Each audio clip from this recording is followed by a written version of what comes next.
Good afternoon. I want to begin today with a few words about the heinous killing of 11 Jewish Americans at the Tree of Life Synagogue in Pittsburgh, Pennsylvania on Saturday.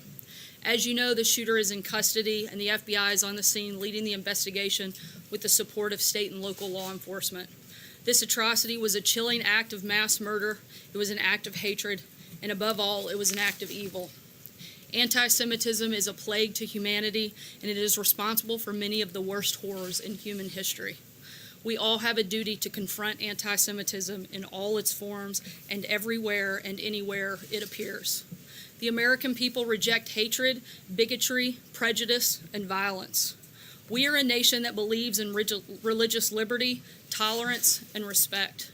And we are a people who cherish the dignity of every human life. Today, America grieves for the precious lives that were cruelly stolen. Our hearts ache for every person who lost a loved one. The 11 Jewish Americans who were horribly murdered represented the very best of our nation. They were brothers and sisters who looked out for each other. They were doctors who cared for citizens in need. They were proud grandparents who taught their grandchildren to value faith, family, and country. And they were the religious heart of the Tree of Life community. Our nation mourns the loss of these extraordinary Americans, and we also pray for those who were wounded. Our hearts are with the 4 brave police officers who were shot and injured while trying to stop the attack. We thank God for these officers and for every member of law enforcement who responded swiftly and bravely. In the wake of the attack, we have witnessed Americans of every faith and tradition coming together to mourn with their fellow citizens, to support one another, and to stand in solidarity with America's Jewish community. The President cherishes the American Jewish community for everything it stands for and contributes to our country. He adores Jewish Americans as part of his own family. The President is the grandfather of several Jewish grandchildren. His daughter is a Jewish American, and his son-in-law is a descendant of Holocaust survivors. Tomorrow, the President and First Lady will travel to Pennsylvania to express the support of the American people and grieve with the Pittsburgh community. And with that, I will take your questions. Jonathan. Sir, the President said over the weekend that he could tone up his rhetoric. What does he mean by that? And does he have any concern at all that his words could inspire or provoke troubled people to do awful things? Certainly, the President wants, in moments where our country is hurting like we've seen in the last several days, find ways to bring our country together, and we've seen him do exactly that. However, the President is going to continue to draw contrasts, particularly as we go into the final days of an election, the differences between the two parties, particularly on policy differences. You'll continue to see him make that contrast, but he has certainly, I think, found those moments to bring our country together and certainly focus on some of the things that all of us can support and all of us can condemn as well. But he's also harshly attacked some of the very people that received those pipe bombs, and this morning suggesting that the news media is responsible for the anger in the country. How does he do that when, in the case of the pipe bomber, this was somebody who went to Trump rallies, this is somebody who had a van covered with attacks on the media and praise for the president. The shooter in Pittsburgh is somebody who was provoked, it seems, by the caravan that the president has spent so much time talking about. Why is he out there? When you say he's trying to unite the country, why is he out there making these attacks? The very first thing that the President did was condemn the attacks both in Pittsburgh and in the pipe bombs. The very first thing the media did was blame the President and make him responsible for these ridiculous acts. That is outrageous that would be the very first reaction of so many people across this country. I'm not finished. The only person responsible for carrying out either of these heinous acts were the individuals who carried them out. It's not the President, no more than it was Bernie Sanders' fault for the individual who shot up a baseball field of congressional Republicans. You can't start putting the responsibility of individuals on anybody but the individual who carries out the crime. Why is the President suggesting it's the news media? The President's the one placing blame here. No, the President's not placing blame. The President's not responsible for these acts. Again, the very first action that the President did was condemn these heinous acts. The very first thing that the media did was condemn the President and go after and try to place blame, not just on the president, but everybody that works in this administration. The major news network's first public statement was to blame the president, and myself included. I mean, that is outrageous that anybody other than the individual who carried out the crime would hold that responsibility. Steve? What's it going to take to stop these killings from happening over and over and over again? You know, I think if we had a good answer to that, I think everybody in the country would support it. If anybody knows the answer, I think certainly this administration would be all ears. The president spends every single minute of every single day looking for the best ways to protect the safety and security of Americans, and we're going to continue to do that. John? Here's the second thing. Is the president going to give a speech on immigration this week? What's your thinking about options in terms of closing the border? We'll keep you posted if there's any scheduling announcement on an address on that topic. I'm not aware of that at this point in time. 11 Jewish leaders in the Pittsburgh area have said that the president's visit is not welcome unless and until he denounces fully and forthrightly white nationalism. Does the White House believe this president has done enough to denounce white nationalism? The president has denounced racism, hatred, and bigotry in all forms on a number of occasions. We'll continue to do that. I'm doing it here today. And I would also say at the same time that some individuals, they're grieving, they're hurting. The president wants to be there to show the support of this administration for the Jewish community. The rabbi said that he is welcome as well, and certainly we want to show our support for those individuals. I know that there was another meeting this morning about what to do about the border. You're thinking about an executive action, maybe some sort of regulatory action. Is one of the options being discussed making it impossible for anybody to claim asylum unless they enter through a port of entry? So that would mean that anybody who crosses the border illegally would not be able to make a valid claim of asylum? There are a lot of options that are being discussed right now. The number one priority is looking for ways to secure our borders. We'd love for Democrats in Congress to actually help step up and do their job and help us do that. If they don't and they're unwilling to do, as they've shown in the past that they are, then we're looking at administrative actions that will help and allow us to do so. Raquel? Sarah, thank you very much. About the Brazilian election, the State Department repeated today that the commitment to promoting human rights and democracy will continue to guide the relationship with Brazil. However, the Brazilian president-elected, Bolsonaro, has made very controversial comments about minorities. The opposition defended the military dictatorship in Brazil. My question is if the White House plans to address this and ask assurances from the government, the incoming government in Brazil, that they will protect human rights and democracy in Brazil. And another question, what do you think about these comparisons that a lot of people say? Let me address the first thing. Sure. First, we promote human rights all over the world. We value our long-standing relationship with Brazil. We want to continue to be able to work with them. We'll see what happens from there.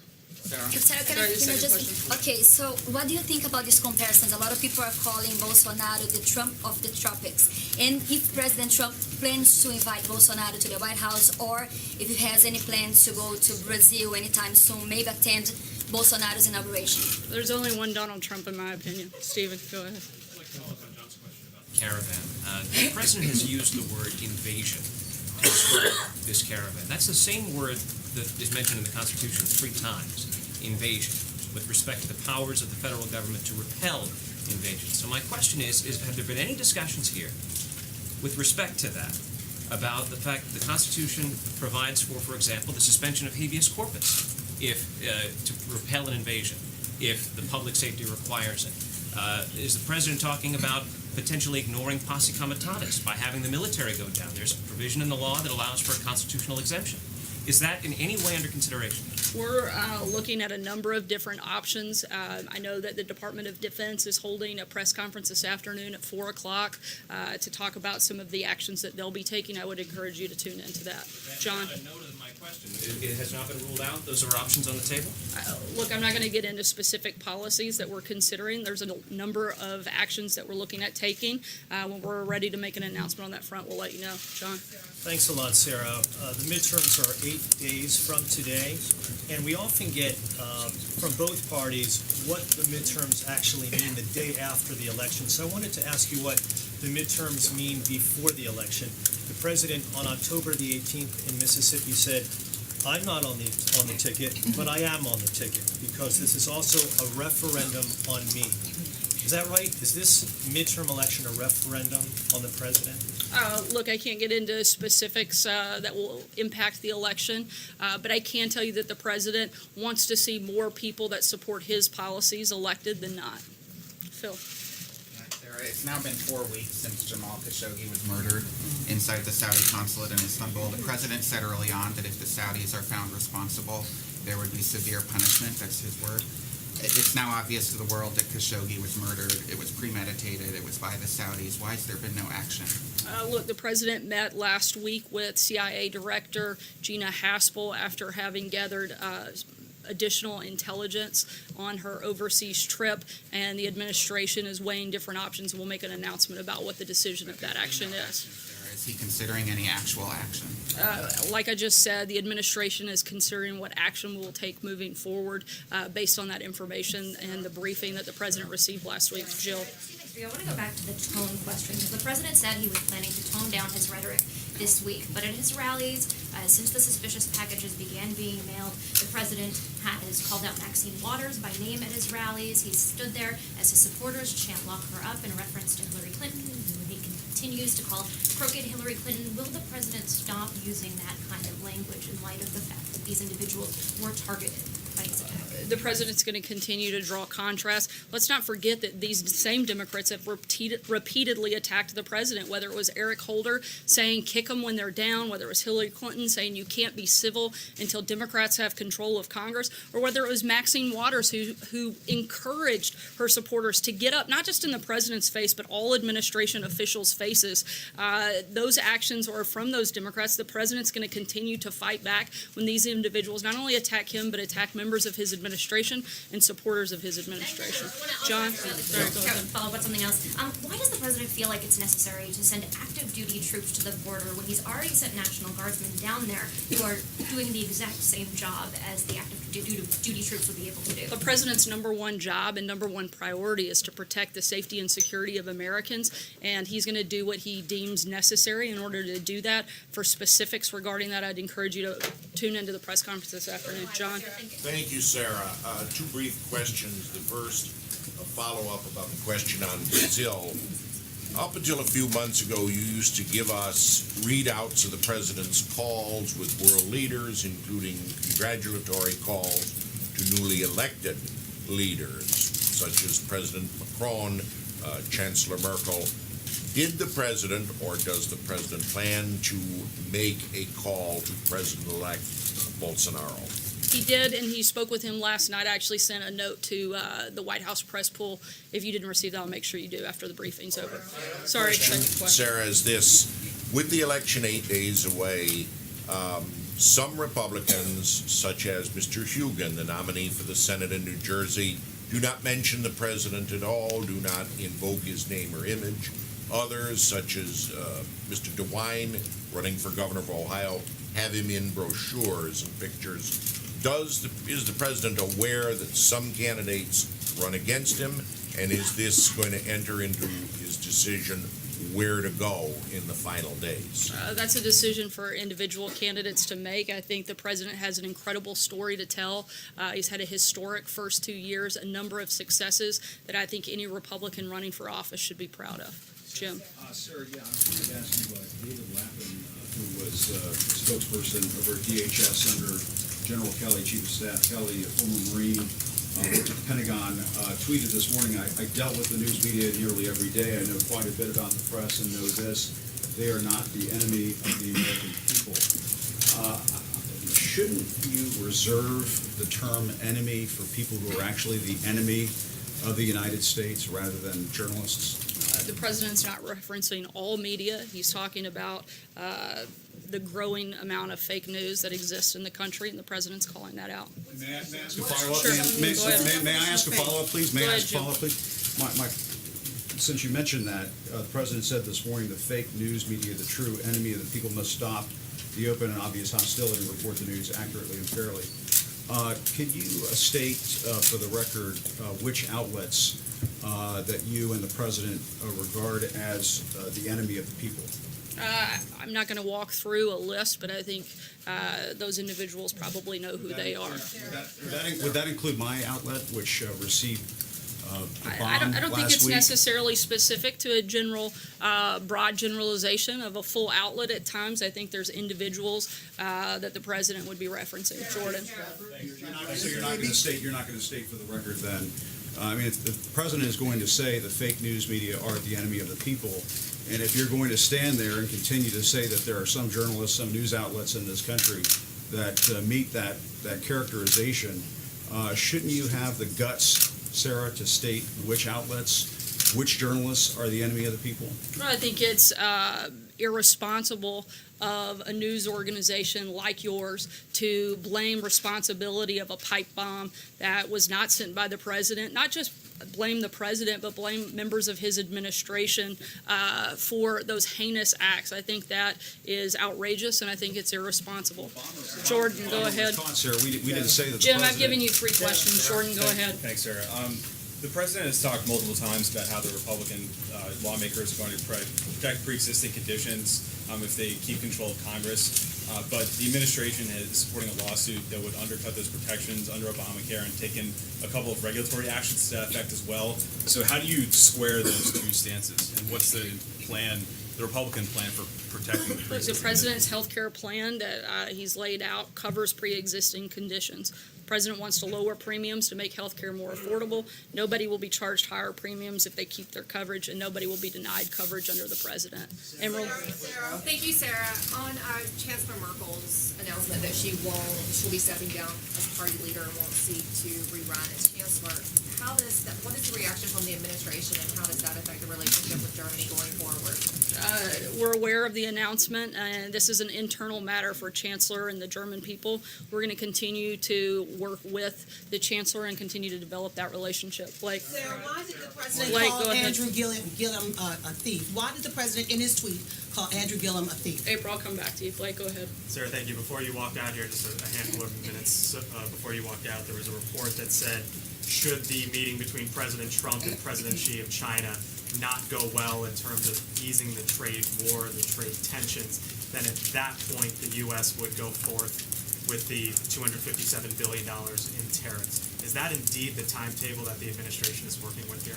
I'm not going to get ahead of the president's meeting, and I hope it goes well. April, go ahead. Sorry, go ahead. How important is that meeting then? Because we heard Larry Kudlow say last week or 2 weeks ago that maybe there might not be a lot of detail that comes from it in terms of trade and going back and forth. As the president likes to say, we'll see what happens. I'm not going to get ahead of the conversation. You have 2 of the most powerful leaders in the world. I think that's consequential no matter how you look at it, and we'll see what happens when they sit down. April, The go ahead. president's tweeting today, in one tweet specifically, he called Andrew Gillum, the Democratic nominee for governor in Florida, a thief. What is his definition of that statement? And also I want to ask you about issues of voter suppression. The president's talked about voter fraud. Let me answer your first question. That individuals under FBI investigation, I would refer you to that. I'm not going to get into specifics on that matter because it involves 2 candidates running for office, and I'm not going to impact that due to the Hatch Act. I'll leave that to the president to make those types of statements. And your second question. Yes, second question. The president talks about voter fraud at a time when there are allegations and proof of voter suppression taking place in the state of Georgia, where Stacey Abrams is ahead of the Republican contender, and also in North Dakota, where Native Americans who don't have a street address but have a P.O. box if they live on reservations, they're not able to vote. So what's going on with that? Is the president talking about that? Is he working on that Certainly, issue? we don't support any type of voter suppression. What we do support is voter integrity. Again, I'm not going to weigh into specifics that have impact on this election that's a few days away. I'll leave that for the president to lay out that specific case. Sager, go ahead. Thanks, Sarah. Could you tell us, does the White House currently believe that they have the legal authority to close the southern border? And is that an option that's being explored with relation to the caravan? Again, we have a number of options on the table. We're exploring each one of those. When we have a decision on that, we'll let you know. Vivian? Thanks, Sarah. Two questions, please. First, last week we asked the president whether he'd call President Obama or any of the others that the bombs were addressed to, and he said, if they want me to, but we'll probably pass. Can you explain why that decision was taken? The president did speak with Governor Cuomo of New York last week, and as of this time, there aren't any plans for other calls. If there are, we'll let you know. Hallie, go ahead. So Last can I question. ask one more about Jamal Khashoggi? Can you tell us if CIA Director Haspel actually heard the tape that the Turks allegedly have proving that he was killed in the embassy? I can't confirm or deny the specifics of the intelligence that Director Haspel saw while she was there. Last question, Hallie, go ahead. So throughout the course of this briefing, you have repeatedly defended the president's attacks on his political opponents as valid because the midterms are coming up. So at what point does the White House Not believe- because of the midterms. I've defended the president. I've defended the president fighting back when he's regularly attacked. There's a difference. Doesn't matter if there's a midterm or not. The president's going to defend himself and he's going to fight back. From a political perspective, right? You're making that point. From any it seems. perspective. But at what point does a national tragedy take precedence over the president needing to punch back? If not now, when?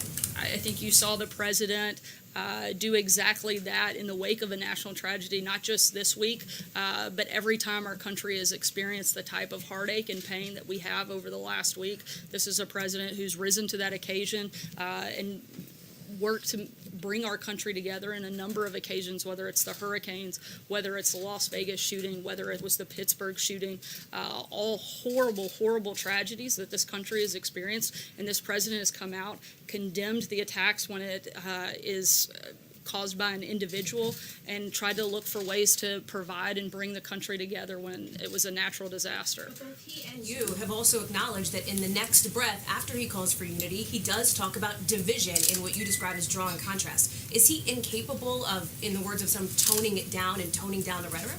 Again, I think the president has had a number of moments of bringing the country together. Once again, I'll remind you that the very first thing the president did was condemn the attacker, and the very first thing the media did was blame the president. You guys have a huge responsibility to play in the divisive nature of this country when 90% of the coverage of everything this president does is negative, despite the fact that the country is doing extremely well, despite the fact that the president is delivering on exactly what he said he was going to do if elected. And he got elected by an overwhelming majority of 63 million Americans who came out and supported him and wanted to see his policies enacted. He's delivered on that. He's delivered on the promises he's made. And if anything, I think it is sad and divisive the way that every single thing that comes out of the media, 90% of what comes out of the media's mouths is negative about this president. Despite the fact that the economy is booming, despite the fact he said he would fix the trade deals, and he's done exactly that. He said he would defeat ISIS, and he has. The president has been delivering day in, day out, and I think it would be nice if every once in a while we could focus on a few of the positive things the president has done instead of just attacking him. Thanks so much, guys. Have a great day. No responsibility.